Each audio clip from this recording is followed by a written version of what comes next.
बात होगी एनकाउंटर की, मुठभेड़ की। फर्जी हुई, असल में एनकाउंटर हुआ, ये सवाल तो हमेशा किसी भी एनकाउंटर के साथ जुड़ जाते हैं। लेकिन यहां जिस एनकाउंटर की मैं बात कर रहा हूं उससे जुड़ जाती है जात, जात या जात, जो भी उच्चारण आप करें। बैलेंसिंग एक्ट की भी बात इससे चस्पा हो गई है क्या? अब बैलेंसिंग एक्ट तो कूटनीति में आप करते हैं, डिप्लोमेसी में एक बैलेंसिंग एक्ट, एक समन्वय, एक नट की तरह आपको चलना होता है, क्योंकि आपको अपने हित साधने होते हैं। पर जब अपराध पर नकेल कसने की बात हो तो उसमें भी बैलेंसिंग एक्ट हो जाए और उसमें जात फोरफ्रंट पर आती दिखे। भाई पुरानी कहावत है, जात ना पूछो साधु की, लेकिन क्या जात पूछी जा रही है अपराधी की? और वो भी उत्तर प्रदेश में जनसंख्या के लिहाज से, राजनीति के लिहाज से देश का सबसे बड़ा, सबसे अहम राज्य। 26 दिन पहले एक डकैती हुई थी। उस डकैती और उसके बाद हुए एनकाउंटर्स की गूंज आज भी सुनाई दे रही है उत्तर प्रदेश में। राजनीतिक गलियारों में भी आरोप प्रत्यारोप लगातार हावी हैं, शब्दों के बाण चल रहे हैं, पुलिस की गोलियां भी चल रही हैं। 28 अगस्त को सुल्तानपुर में एक जौहरी की दुकान में डकैती हुई। 1.5 करोड़ रुपए की यह डकैती थी। कुछ लोगों को पकड़ा गया, लेकिन जी एक आरोपी मंगेश यादव, यादव शब्द पर गौर कीजिएगा, उसका 5 सितंबर को एनकाउंटर कर दिया जाता है कि ये मुख्य आरोपी था, पकड़ में नहीं आ रहा था, इसको घेरा। जो वो एक रटी रटाई कहानी होती है किसी भी पुलिस एनकाउंटर की, और इसे हमने ढेर कर दिया। अखिलेश यादव ने मोर्चा खोल दिया सरकार के खिलाफ कि लगता है सुल्तानपुर की डकैती में शामिल लोगों से सत्ता पक्ष का गहरा संपर्क था, इसीलिए तो नकली एनकाउंटर से पहले मुख्य आरोपी से संपर्क साधकर सरेंडर करा दिया गया। अन्य सपक्षीय लोगों के पैरों पर दिखावटी गोली मारी गई और जात देखकर जान ले ली गई। बाकी जो आरोपी पकड़े उनको पहले बता दिया, पकड़ लिया, उनको गोली नहीं मारी गई। एक हाफ एनकाउंटर कर दिया गया दिखाने के लिए। ये ऐसा आरोप लगा रहे थे अखिलेश यादव कि पैरों पर गोली मारी, इनको पकड़ लिया। पर देखिए जी, मंगेश यादव, क्योंकि ये यादव था, इसे पकड़ा नहीं, इसे ढेर कर दिया गया। साथ में कुछ और सवाल जोड़ दिए कि मुख्य आरोपी ने सरेंडर कर दिया है तो लूट का सारा माल भी वापस हो जाना चाहिए और सरकार को मुआवजा अलग से देना चाहिए। नकली एनकाउंटर रक्षक को भक्षक बना देते हैं। समाधान नकली एनकाउंटर नहीं, असली कानून व्यवस्था है। अब यह मामला अच्छा खासा तूल पकड़ता दिखाई दिया। आरोप अखिलेश यादव पर भी लगे कि अपनी यादव जाति को फिर से लामबंद करने की वो कोशिश करते दिख रहे हैं। लोकसभा चुनाव में अच्छा प्रदर्शन किया, लेकिन अपने परिवार के अलावा किसी यादव उम्मीदवार को खड़ा नहीं किया था। तो अब 10 सीटों पर विधानसभा के लिए उपचुनाव होने हैं, तो वोट बैंक की लामबंदी भी हो रही थी क्या? ऐसे आरोप लगे, ऐसा विश्लेषण भी हुआ। लेकिन जब यह मामला ठंडा पड़ता दिख रहा था, अब एक और कड़ी जुड़ गई है, और कड़ी जुड़ी आज सुबह तड़के 3 से 5 बजे के बीच। एसटीएफ, स्पेशल टास्क फोर्स, और उन्नाव पुलिस ने अनुज सिंह नाम के एक और आरोपी, अनुज और मंगेश, ये दोनों ही जौहरी की दुकान में अंदर घुसे थे, ऐसा पुलिस दावा कर रही है। तो अनुज सिंह के बारे में जानकारी मिली कि अचलगंज थाने के बेथर गांव में यह छिपा हुआ है, तो गांव को घेर लिया गया। सुबह सुबह सरेंडर करने को कहा गया अनुज सिंह को, उसने सरेंडर नहीं किया। एक सिपाही पर उल्टे फायरिंग कर दी, जवाबी फायरिंग में उसे गोली लगी और वो ढेर हो गया। अब अनुज सिंह कोई जरूरी नहीं है कि राजपूती हो, पर यह राजपूत था। अब आता है जात का खेल। ये जो बैलेंसिंग एक्ट हो रही है क्या, कि अच्छा यादव को लेकर वो अपराधी था, यादव को लेकर सवाल उठे, तो क्या ये एक बड़ा कन्वीनियंट सा एनकाउंटर हुआ? और ये एनकाउंटर हमेशा सुबह सुबह होंगे, कोई भाग रहा होगा, पुलिस पर गोली चलेगी और फिर ढेर कर दिया जाएगा। पकड़ा नहीं गया अनुज प्रताप सिंह, ढेर हो गया, पुलिस वाले पर गोली चलाई। अब पलटवार हो रहा है बीजेपी की तरफ से, एनडीए की तरफ से, कि अरे बड़ा यादव यादव कर रहे थे, जात देख रहे थे अपराधी की, अब क्या बोलोगे अखिलेश यादव? ये बयान आ रहे हैं। योगी आदित्यनाथ ने हुंकार भरी, जो लोग जाति का नंगा खेल खेलते हैं, समाज को लड़ाते हैं, ये वही लोग हैं जो दंगाइयों के सामने नाक रगड़ते थे। जब प्रदेश आगे बढ़ रहा है तो इन्हें विकास कैसे अच्छा लग सकता है? अपराध मुक्त होगा प्रदेश तो विकास होगा, ये कह रहे हैं योगी आदित्यनाथ। जबकि अखिलेश यादव ने ट्वीट किया, सबसे कमजोर लोग एनकाउंटर को अपनी शक्ति मानते हैं, किसी का भी फर्जी एनकाउंटर नाइंसाफी है, जिनका खुद का कोई भविष्य नहीं होता वही भविष्य बिगाड़ते हैं। अब एक लाइन ली है अखिलेश यादव ने, नुआंस समझिए। अखिलेश यादव कह रहे हैं कि अनुज प्रताप सिंह का भी आपने फर्जी एनकाउंटर किया है, और फर्जी एनकाउंटर कमजोर लोग करते हैं। सरकार के लोग कह रहे हैं अपराधी को हम बख्शते ही नहीं है, वो किसी भी जाति का हो। संजय निषाद जो मंत्री हैं यूपी सरकार में, वो कह रहे हैं हमारी सरकार में जाति देखकर कोई काम नहीं होता, जो अपराधी होगा उसको सजा मिलेगी। और वैसे ये भूल गए वो सहायक शिक्षक भर्ती वाला जो मामला, 4.5 साल बाद इलाहाबाद हाईकोर्ट की लखनऊ बेंच ने नई मेरिट लिस्ट निकालने की बात कह दी, तो संजय निषाद कह रहे थे नहीं, पिछड़ों के साथ बहुत नाइंसाफी हो रही थी, अब इंसाफ होगा। 19,000 पद जो पिछड़ी जाति को मिलने चाहिए थे वो उन्हें नहीं मिल पाए। पर मैं थोड़ा विषयांतर हुआ हूं, यहां एनकाउंटर की बात, भाई सजा मिलनी चाहिए, उसमें जात क्यों देखें? तो उदयवीर सिंह समाजवादी पार्टी के राष्ट्रीय प्रवक्ता हैं, उन्होंने कहा कि पुलिस ने अपना परसेप्शन ठीक करने के लिए यह हत्या की है। मंगेश यादव के एनकाउंटर के बाद उठे सवालों के बाद पुलिस ने छवि को बचाने के लिए अनुज का एनकाउंटर किया। ओम प्रकाश राजभर कह रहे हैं कि नहीं, हम ऐसा करते ही नहीं है। ओम प्रकाश राजभर भी 4-4 बार मिले थे योगी आदित्यनाथ से, खुद ही कहा उन्होंने, मैं 4 बार मिला। योगी आदित्यनाथ ने भी माना कि वो सहायक शिक्षक भर्ती मामले में 16 दूनी 8 का पहाड़ा पढ़ा दिया गया हमें, अफसरों ने, वो चूक हो गई, अब ठीक करेंगे। पर अब यहां कह रहे हैं कि जाति देखकर एनकाउंटर नहीं होता, पर जाति देखकर राजनीति तो हो रही है, और खुल्लम खुल्ला हो रही है यह राजनीति। यह संयोग है, एक यादव और एक ठाकुर राजपूत, दोनों में से कोई पकड़ा नहीं जाता। कुल मिलाकर 14 आरोपी थे, 9 हिरासत में ले लिए गए हैं, 3 मिले नहीं, 2 की मौत हो चुकी है, ढेर हो चुके हैं एनकाउंटर में। यह संयोग है या हम ज्यादा रीड कर रहे हैं? अब इसके अंदर 1-2 बातें और आ जाती हैं।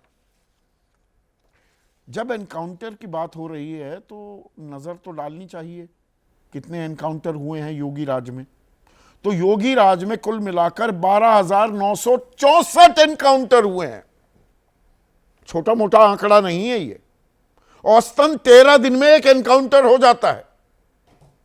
वो ठोक दो नीति, उसके लिए तालियां भी बजी योगी आदित्यनाथ के लिए। बुलडोजर भी बहुत चले, अब सुप्रीम कोर्ट ने बुलडोजर चलाने पर तो रोक लगा दी है कि ये इस तरह से बुलडोजर ना चलाइए। और ठोक दो नीति क्या बैकफायर भी कर रही है। 207 अपराधी मारे गए, गिरफ्तार हुए 27,117, घायल हुए 1,601 और पुलिस वालों की भी मौत हुई है 17 की।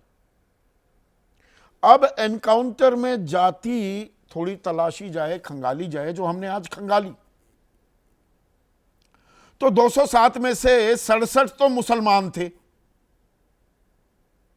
अब बहुत से लोग कहेंगे मुसलमान ज्यादा अपराध यही करते हैं, पर यह आंकड़ा थोड़ा गौर कीजिएगा। ब्राह्मण 20, ठाकुर 18 और यादव 16। तो ठाकुरों का ज्यादा हुआ है। अगर ठाकुरवाद फैला रहे हैं योगी आदित्यनाथ, जो ये आरोप लगा रहे हैं अखिलेश यादव, और अखिलेश यादव पर बीजेपी लगातार आरोप लगाती थी कि 2012 से 2017 आपने यादव राज और मुस्लिम राज कायम किया, खुली छूट दे रखी थी। ये डाल डाल तू डाल डाल में पात पात का खेल भी हो रहा है क्या। और दलित 14। तो दरअसल ठाकुरों का ज्यादा हुआ है एनकाउंटर तो।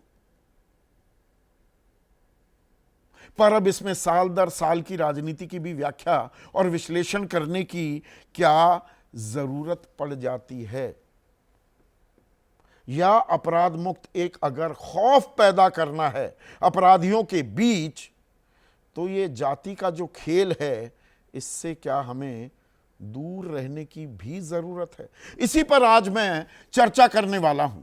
ऐसे में आज का सीधा सवाल, एनकाउंटर में जात तू डाल डाल में पात पात, और यूपी में अनुज का एनकाउंटर मंगेश का काउंटर, यही बैलेंसिंग एक्ट हो रही है क्या। चर्चा में मेरे साथ बीजेपी की तरफ से अश्विनी शाही, एनडीए के अहम घटक हैं एसबीएसपी के राष्ट्रीय प्रवक्ता, मैंने ओम प्रकाश राजभर, उनकी पार्टी के ही राष्ट्रीय प्रवक्ता हैं अरुण राजभर, वो भी अभी स्क्रीन पर दिखेंगे। समाजवादी पार्टी के राष्ट्रीय प्रवक्ता, उनका बयान का मैंने जिक्र किया, उदयवीर सिंह।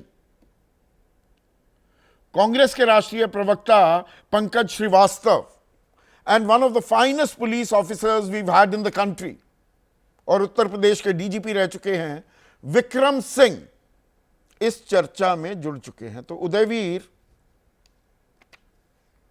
18 दिन पहले आपने बड़ा गला फाड़ कर कहा था, देखिए अरे यादव की हत्या कर दी, ये फर्जी एनकाउंटर है और जात देखकर गोली चलाई गई है। 5 सितंबर की मैं बात कर रहा हूं। अब ये अनुज प्रताप सिंह के बारे में क्या बोलेंगे। ये तो अब ठाकुर, आप मतलब आप तो कह रहे थे ये जात देखकर मार रहे हैं, तो ठाकुर राज का आरोप आप लगाते हैं, अपनी ही जाति के लोगों को गोली मरवा देगी सरकार, अगर आपके आरोप सही हैं।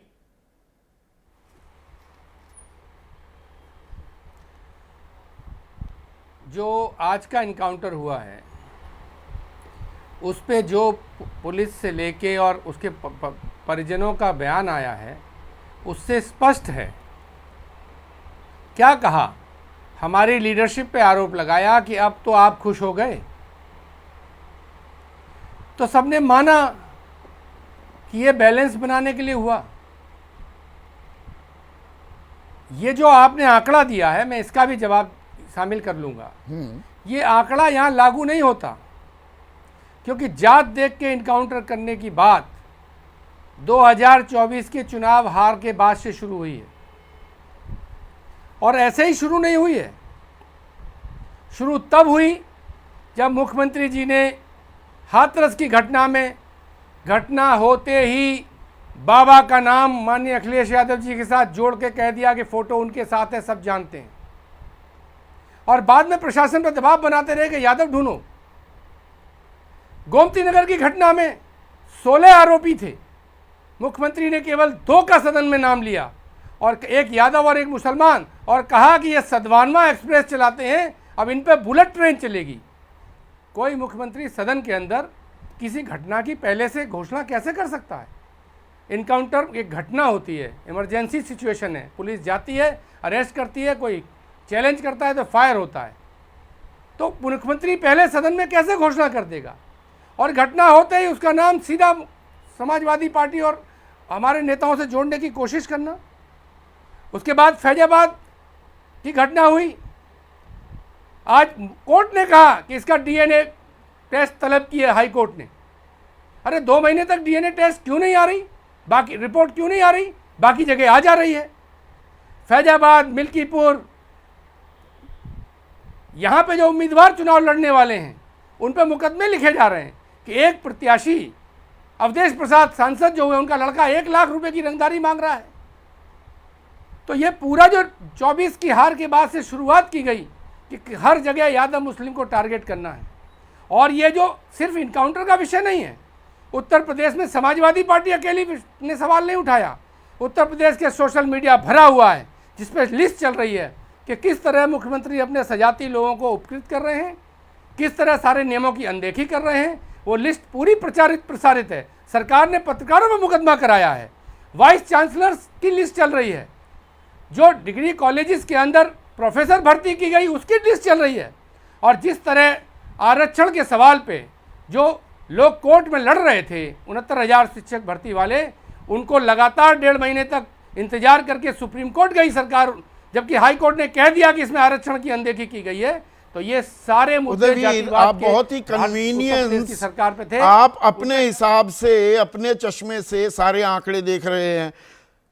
18 राजपूतों का एनकाउंटर हुआ है, जबकि कोई जाति नहीं होती अपराधी की, पर यह डिटेलिंग में जाना भी जरूरी हो जाता है। यादवों की 16। अब आपने बड़ा कन्वीनियंट लॉजिक दिया, नहीं जी ये 2024 के ये 4 जून को जो नतीजे आए उसके बाद की तिलमिलाहट है।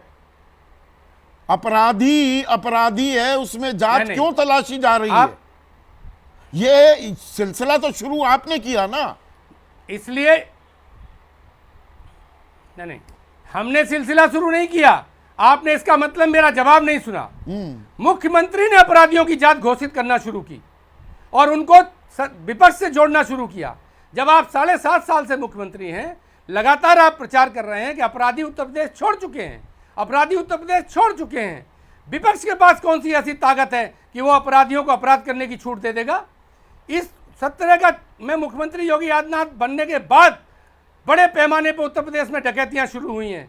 17 में जब मुख्यमंत्री बने थे, सबसे पहले मथुरा में और बनारस में बड़ी डकैतियां हुई थी। क्यों नहीं रुक पा रही डकैतियां अब तक? मुख्यमंत्री ने खुद जात देखना शुरू किया और जात ढूंढकर अपराधों मैं की अपनी एनसीआरबी का आंकड़ा आपको दे देता हूं। उदयवीर सिंह, डकैती का 1 सेकंड, डकैती का आपने जिक्र किया तो 2017 में 263 डकैतियां हुई उत्तर प्रदेश में, एनसीआरबी का आंकड़ा है ये। और 2022 में ये घटकर 80 रह गई, 263 से 80।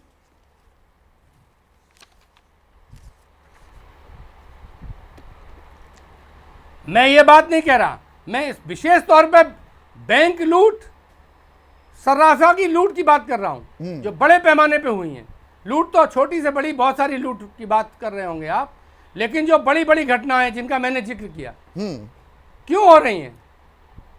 क्यों तो अपराधी अब आप ये अनुज प्रताप सिंह को अपराधी ना बताकर अब आप यहां पर भी पक्ष ये ले रहे हैं कि ये बैलेंसिंग एक्ट में एक ठाकुर को ढेर कर दिया उत्तर प्रदेश की एसटीएफ ने, उत्तर प्रदेश सरकार ने, कि ये एनकाउंटर फर्जी है।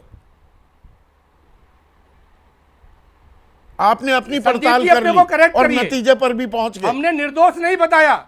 नहीं, आपने फर्जी एनकाउंटर बताया ना इसे। सुनिए, हमने निर्दोष नहीं कहा किसी को। आपने एनकाउंटर फर्जी बताया। हाँ, पूरी बात सुनिए। हाँ, हमने एनकाउंटर फर्जी का मतलब होता है कि जिसकी गिरफ्तारी होनी चाहिए उसको गोली मार देना। निर्दोष नहीं कहा हमने, न समाजवादी पार्टी ने किसी को निर्दोष नहीं कहा, न हम कोई और हैं लीगल एजेंसी जो हम यहां से किसी को सर्टिफिकेट दें। जिसको गिरफ्तार करना चाहिए, जब गैंग के लीडर्स जिन पे 40-40, 50-50 मुकदमे हैं, वो दूसरे मुकदमे में हाजिर हो जा रहे हैं। डीजीपी साहब बैठे हैं, वो भी बता पाएंगे कि कितनी कन्वीनियंटली मुख्य अभियुक्त हाजिर हो जा रहे हैं दूसरे मुकदमों में और आराम से जेल चले जा रहे हैं। और जो छोटे छोटे उनके चमचे चेले हैं, जिनका इतना बड़ा दुर्दांत इतिहास नहीं है जितना उनके गुरु लोगों का है। वो न भागे, 20 दिन तक यहीं बैठे रहे कि हमको पकड़ो और मारो। जब गुरु सरेंडर कर देता है तो चेले भी सरेंडर कर देते हैं या भाग जाते हैं। हमारा आरोप सिर्फ ये है कि सरकार अपनी इमेज बनाने के लिए, छवि सुधारने के लिए और राजनीतिक रंग देने के लिए अपनी कन्वीनियंस से लोगों को पकड़ रही है और मार रही है। ठीक है वो मार अश्विनी नहीं शाही, सकते। मतलब ये काम एनकाउंटर में भी बैलेंसिंग एक्ट हो रही है कि अच्छा अरे यादव अपराधी को मारा तो चलिए एक ठाकुर को, एक राजपूत अपराधी को भी ढेर कर दिया जाए। देखिए संदीप जी, कितना दोहरा मापदंड है समाजवादियों का। ये अपराधियों के संरक्षक, जब माननीय मुलायम सिंह जी थे तो 499 एनकाउंटर हुआ था, वो सारे वैध हो गए थे। उसमें तो इन लोगों ने लिया कर जो है उनको मारने के बजाय पकड़ना था ना, तो 499 नहीं होता। अखिलेश जी जो आरोप लगा रहे हैं ये भी 40 किए हैं। तो जो आरोप आप उन पे लगाते थे, मतलब उन्हीं के नक्शे कदम पर चल रहे हैं। सवाल नक्शे कदम आपसे पर अभी पूछा, आज जो मैं आप जो अब अतीत देखिए, गिनवाने लगते हैं संदीप जी अभी मुझे मुद्दे पर मुझे रहते हैं ना कम से आज कम के। हाँ समाजवादी पार्टी के प्रवक्ता को आपने 8 मिनट निर्विवाद बोलने का मौका दिया, मुझे 1 मिनट तो दीजिए। बोलिए। आज जितने लोग हैं, ये डाकू मंगेश और डाकू अनुज, इनके बाद तो कह रहे बैलेंसिंग हो रहा है। जब वो एक डाकू पकड़ा गया था विपिन सिंह जो सरगना है, तो यही उदयवीर सिंह और उनकी पार्टी कह रही थी कि इसको क्यों नहीं है मार के ढेर कर दिया। ये लोग तय करेंगे क्या करना है क्या नहीं करना है। एसटीएफ के लोग, जांबाज लोग जाते हैं अपनी जान पर खेलकर, अपराधियों को पकड़ना है, गोली चलेगी तो फूल तो बरसाएंगे नहीं। ये तो उसके बाद सुबह घेर रहे हैं, गांव में पता लग गया कि भाई वहां छिपा हुआ है, पुलिस की तरफ फायरिंग होती है। ये एक स्क्रिप्ट है ना, हर बार वही स्क्रिप्ट पढ़ दी जाती है। अश्विनी शाही, किसी एक मुठभेड़ में आप चले जाइए, उदयवीर सिंह चले जाए, पैंट गीली ना हो जाए तो कहिएगा। अच्छा, जब गोली चलती है आप बहुत तो नहीं देखती है। बहुत सारे एनकाउंटर्स में गए हुए हैं, आपको पूरी जानकारी है। आप जाइए ना एनकाउंटर में गए हुए हैं, विक्रम सिंह जी से पूछिए। और यहाँ बैठकर आरोप लगाना, मैं कहना चाहता हूँ वो डाकू मंगेश यादव के यहाँ अखिलेश जी गए थे, लेकिन जो अभी आपने दिखाया 17 पुलिसकर्मी मरे, शहीद हुए। उन देवेंद्र मिश्रा जो विकास दुबे के घर पर जो जिसने कहा कोई गया आज तक, कोई है समाजवादी कहने वाला छाती पीटकर, जो हमारे 17 शहीद हुए और 1500 घायल हुए। नाम जानते हैं उदयवीर सिंह एक का भी? नहीं जानते हैं। ये लोग जाति देखकर राजनीति करते हैं, वोट खिसक रहा है। आप नहीं कर रहे। एक यादव को मारा तो अब एक ठाकुर को भी मार दिया। अपराधी की जात आप नहीं देख रहे। एक मिनट सुनिए ना अश्विनी भाई, सुनिए, बिना सुने। अरे आप बोले ही चले जाएंगे, फिर कहेंगे नैरेटिव मैं बना रहा हूं। आप बना रहे हैं क्या नैरेटिव? अरे मुख्यमंत्री, जब जो विभत्स तस्वीरें हमने देखी, एक दंपति, एक युवा दंपति के साथ जो छेड़छाड़ हो रही थी, 14 आरोपी थे, 2 के ही नाम बताते हैं, सार्वजनिक करते हैं, एक यादव का एक मुसलमान का। तो आप नहीं देख रहे क्या जाति? उस समय आपको पता है 3 आदमी के नाम से सिर्फ उस समय एफआईआर हुई थी। 3 आदमी पकड़े गए थे उस समय। अच्छा, 3 आदमी पकड़े गए थे और उसके बाद बाकी सबके नाम तो ले ही दिए ना मुख्यमंत्री ने। बाकी सबके नाम लिए थे मुख्यमंत्री ने। अयोध्या नरेश के बेटे को किस तरीके से कह रहे हैं मामूली अपराध फंसाया जा रहा है। अरे वसूली करा रहे हैं अयोध्या नरेश वहां बैठकर, और वो अपने बेटे को चुनाव लड़ाएंगे, अपहरण कराएंगे। ये समाजवादी पार्टी के लोग गुंडों के संरक्षक हैं। और याद आएगा पिछला चुनाव साइकिल से पार्टी का है, एक नेता साइकिल से भागे थे दिल्ली तक, याद है? किस पार्टी का है? डकैतों के संरक्षण में बृजभूषण शरण सिंह किस पार्टी के हैं? डकैतों के संरक्षण में साइकिल इन से नामों दिल्ली के तक बारे भागे में भी थे। कुछ बताएंगे? याद करिए ना, इन नामों, समाजवादी पार्टी के ही नेता थे। यहाँ पे नाम बुलडोजर लेना उचित चले नहीं थे है। क्या? अश्विनी शाही चले, कुलदीप सेंगर के यहाँ चला बुलडोजर, चला था क्या? बृजभूषण शरण सिंह के यहाँ चला बुलडोजर? आपने गोल पोस्ट चेंज कर दिया। अच्छा, गोल पोस्ट चेंज हो गया। करिए ना, गोल पोस्ट चेंज मत करिए। अच्छा। अयोध्या नरेश पर थोड़ा सा एक बयान दे दीजिए आप भी। मैं आपके मुखारबिंद से भी सुनना चाहता हूँ कि अयोध्या नरेश वसूली करा रहे हैं या नहीं करा रहे हैं? राजनेता का ओहदा दे दिया कि मैं बयान दूंगा। अयोध्या नरेश पर एक मिनट सुनिए। तो तेरा अपराधी मेरा अपराधी, अब ये खेल चलेगा। अब सवाल जो अश्विनी शाही का है वो भी जायज है। आपके यहां से अगर फिरौती वसूली होगी तो मुकदमा क्यों नहीं दर्ज होगा? बिल्कुल दर्ज होगा। सारे मुकदमे दर्ज होने चाहिए। जो भी जिस पर भी आरोप है, आरोप लगना चाहिए, लेकिन समस्या ये है कि जो सरकार है वो खुद को अदालत मान ले रही है। सबसे बड़ी समस्या ये है। अंधेर नगरी चौपट राजा की जो कहानी है, भारतेंदु हरिश्चंद्र जी का नाटक है वो, उसमें यही होता है कि राजा को इससे मतलब नहीं कि अपराध किसने किया, राजा के पास एक रस्सी है, उसकी एक गोलाई है उस फंदे की, जिसकी गला आ जाए, फिट हो जाए, उसको वो फांसी दे देगा। यहां पर मंगेश यादव हो या अनुज प्रताप सिंह हो, इनकी बहनें, इनके परिवार के लोग कई दिन पहले से कह रहे थे कि हमारे भाई को पुलिस उठा ले गई। अभी उसका वीडियो चल रहा है लगातार, और उसके बाद उसको मार दिया जाता है। ये लोग अपराधी हो सकते हैं, बिल्कुल हो सकते हैं, उसके लिए अदालत है। और कोई भी सभ्य समाज, अदालतों का निर्माण ही इसलिए हुआ है, कोई बहुत पुरानी बात नहीं है, ये अभी सभ्यता के 100-200 साल का मसला है। और भारत में तो आजादी के पहले उदयवीर भी कन्वीनियंटली ले गए लखनऊ वाले मामले पर कि मुसलमान और यादव लड़कों का नाम तो सार्वजनिक कर दिया मुख्यमंत्री ने, पर कि मंगेश यादव जी यादव होने के चलते इसको मार दिया गया, ये तो समाजवादी ने जात पात किसने घुसाई? देखिए, अगर एनकाउंटर में, एनकाउंटर पे नहीं, पहली बात तो अगर 13,000 जैसा आपने बताया, लगभग 13,000 एनकाउंटर हुए, तो इसका मतलब है कि 13,000 बार पुलिस पर हमले हुए। तो ये कैसी सरकार है, इसका कैसा इकबाल है? और दूसरी बात, अगर आप पकड़ के मार रहे हैं तो फिर आप हत्यारे हैं, आप पुलिस को हत्यारा बना रहे हैं। और आप जानते हैं महाराष्ट्र से लेकर अन्य प्रदेशों में एक जमाने में बड़े बड़े एनकाउंटर स्पेशलिस्ट थे, आज जेल में हैं वो हत्यारे साबित हो गए।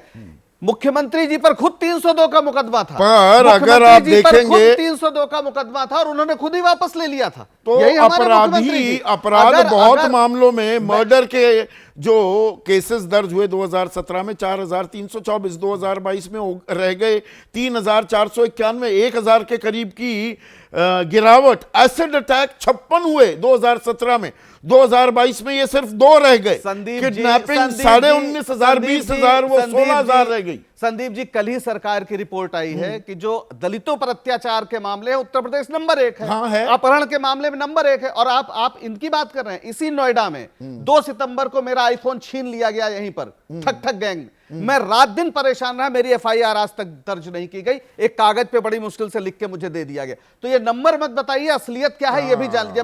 मैं भुक्तभोगी हूं, इसलिए आपसे बता रहा हूं। असली बात है जब मुख्यमंत्री खड़ा होकर ये कहता है कि मुझे अपनी जाति पर गर्व है, मुझे क्षत्रिय होने पर गर्व है, और हर समय जाति की बात करते हैं और दूसरों की जाति को राजनीतिक दृष्टि से, यानी जैसे इनकी पूरी पॉलिटिक्स है, अगर यूपी है तो नॉन यादव को यादव के खिलाफ खड़ा कर दो, हरियाणा है तो नॉन जाट को जाट के खिलाफ खड़ा कर दो। तो ये भारतीय जनता पार्टी की पूरी पॉलिटिक्स है, यहां से लेकर मणिपुर तक। वहां मैतेई और कुकी को एक दूसरे के सामने खड़ा कर दिया। तो ये इनके पॉलिटिक्स का हिस्सा है। लेकिन असली चीज जो है कि आप तो सरकार नहीं है, दोनों तरफ से हो रहा है भाई। सरकार की दूसरी ताली नहीं हो सकती। जो सरकार के पास शक्ति है वो विपक्ष के पास नहीं है। विपक्ष सिर्फ आवाज उठा सकता है। आपका काम है सरकार का इकबाल पूरी तरह से स्थापित करना। आप सजा दिलवाइए ना अदालत से, किसने रोका है? आप जिसको आरोपी कह रहे हैं उसको बाकायदा सजा दिलवाइए, उनको कड़ी से कड़ी सजा दिलवाइए। यह नहीं हो सकता कि मुख्यमंत्री कह रहा है ठोक देंगे, इसका मतलब आप हत्या के लिए उकसा रहे हैं। आप पुलिस वालों से कह रहे हैं पकड़ो और मार दो। ये कोई सभ्य समाज इसको बर्दाश्त नहीं कर सकता। आप मिडिवल एज में खड़े हैं। आप जो है दिमागी रूप से संविधान के साथ हैं ही नहीं। आप संविधान की शपथ लेते हैं और उस पर बुलडोजर चलाते हैं, जैसा कि सुप्रीम कोर्ट कह रहा है। तो आप है नहीं है इस लायक। ठीक है, अरुण राजभर, ओपी राजभर जो आपकी पार्टी के अध्यक्ष भी हैं, मंत्री भी हैं, वो कह रहे हैं सरकार कोई जाति देखकर एनकाउंटर नहीं करती, जो अपराधी है उसके खिलाफ कार्रवाई की जाती है। पर आप तो वो कह रहे थे 16 दूनी 8, आप 2 बार कार्यक्रम में आए। सहायक शिक्षक मामले में 69,000, वो नई मेरिट लिस्ट की जी, ओम प्रकाश राजभर 4 बार मिले मुख्यमंत्री से, 16 दूनी 8 का पहाड़ा पढ़ा रहे थे। ये पिछड़ी जातियों के साथ नाइंसाफी हो गई थी। तो जाति देखकर तो काम हो रहे हैं। अच्छा, एनकाउंटर जाति देखकर नहीं होते, पर भर्ती जाति देखकर हो जाती है, या तो आप ये कह रहे होंगे, मैं शायद समझ नहीं पाया। थोड़ा सा क्लियर करेंगे इस बात को? देखिए, उत्तर प्रदेश में कानून व्यवस्था बेहतर करने के लिए जो भी सरकारें आई, चाहे वो कांग्रेस की रही, सपा की रही, बीएसपी की रही, सभी ने प्रयास किया कि उत्तर प्रदेश में कानून व्यवस्था बेहतर रहे। जिस तरीके से 2012 और 17 के बीच का कानून व्यवस्था था, इस बात को, और 2017 के बाद से जो कानून व्यवस्था का अगर दृश्य देखा जाए तो उसमें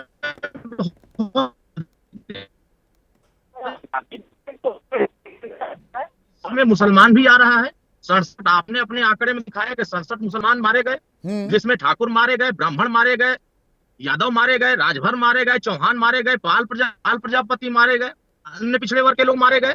लेकिन सवाल समाजवादी पार्टी सिर्फ यादव के एनकाउंटर पर क्यों उठा रही है? इनको तो मुसलमान पर भी उठाना चाहिए। इसका मतलब अगर ये आतिक अहमद के बाद घटना पर ये सवाल उठा रहे हैं, उन्होंने तो सीधे का एनकाउंटर या उनके घटनाक्रम जो भी शामिल थे ये सारे एनकाउंटर फर्जी हैं, तो ये मुसलमान पर आवाज नहीं उठा रहे हैं। ये नहीं, ये तो साफ कह रहे हैं उदयवीर यहाँ पर अरुण कि 2024 के चुनावी नतीजे, लोकसभा के नतीजे आने के बाद अब जाति देखी जा रही है, उससे पहले इनको दिक्कत नहीं थी। तो अपराधी का कोई जाति नहीं होता है।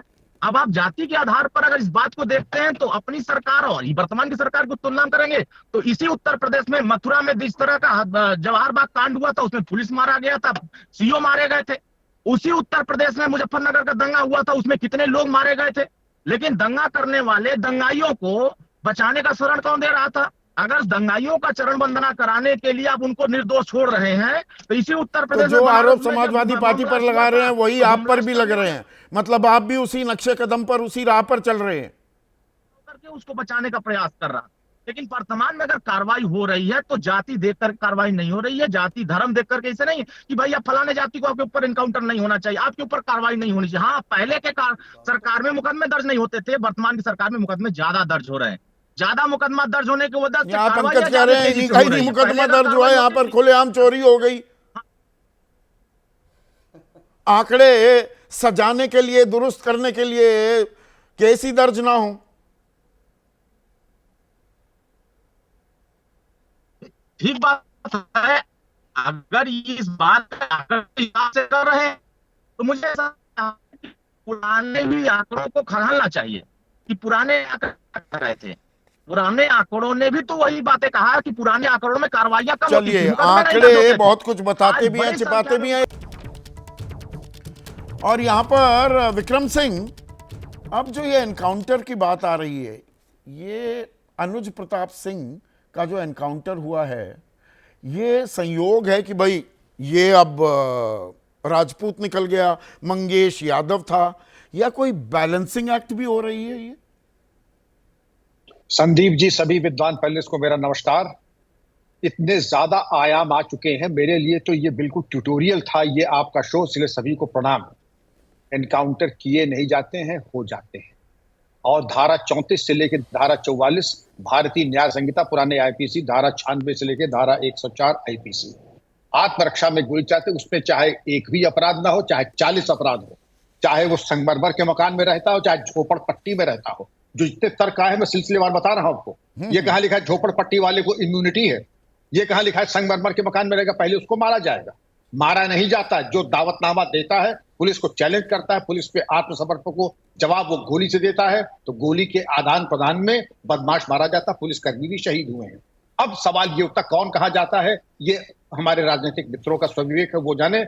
लेकिन मैं जरूर जानना चाहूँ, I know you are a proud policeman and you are one of the best we've had in the country, तो मैं कोई आप पर आक्षेप नहीं कर रहा हूं, पर ये एक रटी रटाई जो स्क्रिप्ट हमेशा हर एनकाउंटर के बाद आती है, जैसे इस मामले में आई कि भाई उन्नाव के अचलगंज थाने के बेथर गांव में छिपा हुआ है, सुबह के 3 से 5 बजे ललकारा जाता है, पुलिस वाले पर गोली चलती है, पुलिस जवाबी कार्रवाई करती है, अनुज प्रताप सिंह ढेर हो जाता है।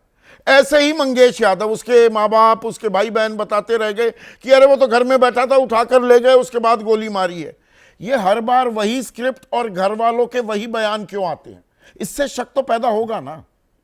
ध्यान से सुने, ये एनकाउंटर की एफआईआर है, कोई प्रेम संगीत नहीं है। जहां प्रेम संगीत होता है तो वहां पर हुस्न और इश्क की बातें की जाती हैं, वहां आला नहीं सुनाया जाता है। इसी तरीके से जब एनकाउंटर होता है तो अंधेरे में ही अधिकांश होते हैं। विकास दुबे वाला या जो आपने अभी बताया वो एक अपनी एक मिसाल है, लेकिन 90% आपने सही कहा, लगभग एक रूपता होती है। एक विद्वान वकील ने यह भी कहा था कि आपकी एफआईआर की नकल ऐसी होती है कि वहां टाइम, प्लेस, थाना बदल दीजिए, स्क्रिप्ट 99% कॉमन होती है। कि हमको सूचना मिली बदमाश छुपे हुए हैं, हम भी वहां पे गए और हमने उसको कहा कि तुम आत्मसमर्पण कर दो, उसने आत्मसमर्पण न करके हमारे ऊपर गोली चलाई, हमने भी अपनी जान की परवाह न करके अपनी आत्मरक्षा गोली चलाई। दोनों तरफ से भयानक गोलीबारी के दौरान एक बदमाश मारा गया, हमने अदम साहस का परिचय देते हुए हम भी टूट पड़े और अपनी जान की परवाह न करते हुए हमने बदमाश की एक इनकाउंटर में मारा गया, जिसकी शनाख्त इसी तरीके से हो गई। आप बिल्कुल सही कह रहे हैं, लेकिन अगर एनकाउंटर होगा, टोपोग्राफी वही है, बैटलफील्ड वही है, सर्कमस्टांसेस वही है, तो एफआईआर की एक रूपता तो रहेगी। और इसकी 4 चरण में स्क्रूटनी होती है, एक कोर्ट में होती नहीं, है, अभी एक मानवाधिकार एक आयोग और करती बात है, आई एक विक्रम सिंह जी, जी। पंकज श्रीवास्तव ने यहाँ पर सवाल उठाया था एक, अश्वनी शाही ने तो यहाँ तक भी कहा कि कितने एनकाउंटर में आप गए हैं, पतलून गीली हो जाती वगैरह वगैरह। अब उनकी मर्जी है वो कुछ भी विश्लेषण कर सकते हैं। बिल्कुल बिल्कुल। पर 12,964 एनकाउंटर अगर किए जाते हैं 7 साल में, फिर तो ये अपराधियों के हौसले इतने बुलंद है क्या?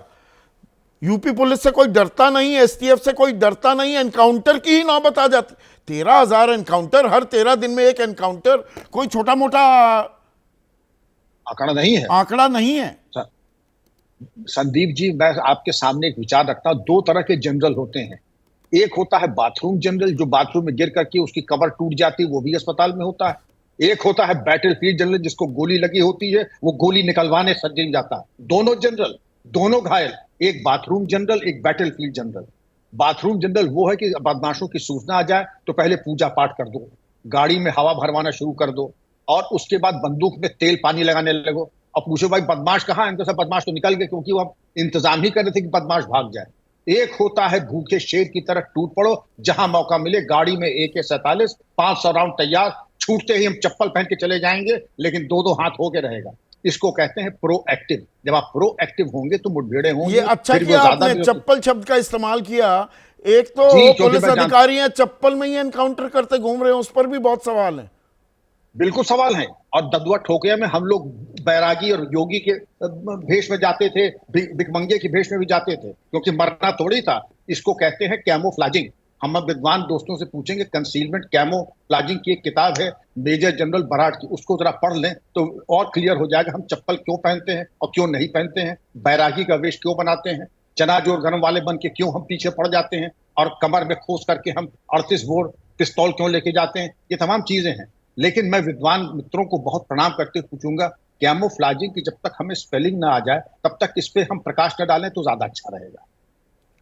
पर अभी मेरा मूल सवाल का जवाब नहीं मिला कि ये जो अनुज प्रताप सिंह का एनकाउंटर होता है आज तड़के, और जो मंगेश यादव का एनकाउंटर हुआ था, ये क्या जाति देखकर ये बैलेंसिंग एक्ट थी या नहीं थी, या इसकी कोई गुंजाइश ही नहीं हो सकती? जी, आप मैं एक मिनट विक्रम जी, सवाल इसलिए पूछ रहा हूं, कुल मिलाकर 14 आरोपी, 9 हिरासत में पुलिस के, 3 अभी फरार हैं, और 2 जिन पर सबसे ज्यादा राजनीति हुई उनको ही ढेर किया जाता है। संदीप जी, आप इतने विद्वान, देश के माने हुए एडिटर हैं, पूरे भारत में नहीं विश्व में आपका सम्मान है।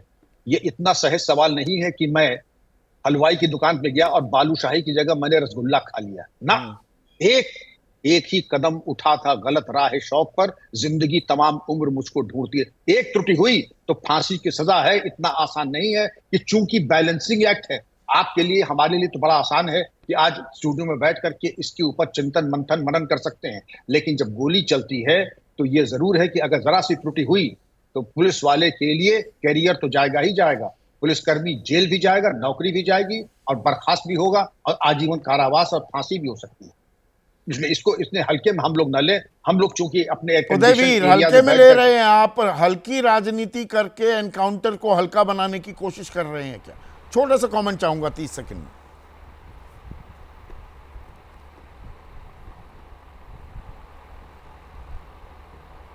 उदयवीर, सवाल आपसे था। क्या क्या बताइए। मैं ये कह रहा हूं, जो अभी सवाल रिपीट करिए जरा। विक्रम सिंह ने जो कहा कि ये इतना हल्का नहीं होता, एनकाउंटर को आप हल्का दिखाकर हल्की राजनीति कर रहे हैं क्या? 30 सेकंड में ही चाहूंगा जवाब प्लीज। विक्रम सिंह जी ने जो कहा वो पुलिस की किताब के हिसाब से एकदम सही कहा। वो किताबी बात है, उतनी ही सच है जितना किताब में लिखी है। जमीन पे क्या होता है विक्रम सिंह भी जानते हैं, पद पर रहे हैं, वो न कहें और हम लोग रोज बर्दाश्त करते हैं। हल्की राजनीति मैं नहीं कर रहा हूं। हल्की राजनीति अगर कोई कर रहा है तो मुख्यमंत्री कर रहे हैं, जो सदन के अंदर घोषणा करते हैं कि सद्भावना एक्सप्रेस नहीं चलेगी, बुलेट ट्रेन चलेगी। कोई मुख्यमंत्री तय नहीं कर सकता कि बुलेट चलेगी कि नहीं चलेगी। वो पुलिस का कोई डीजीपी तय नहीं कर सकता।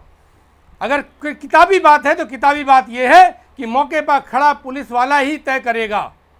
तो कैसे पहले घोषणा हो जाती है?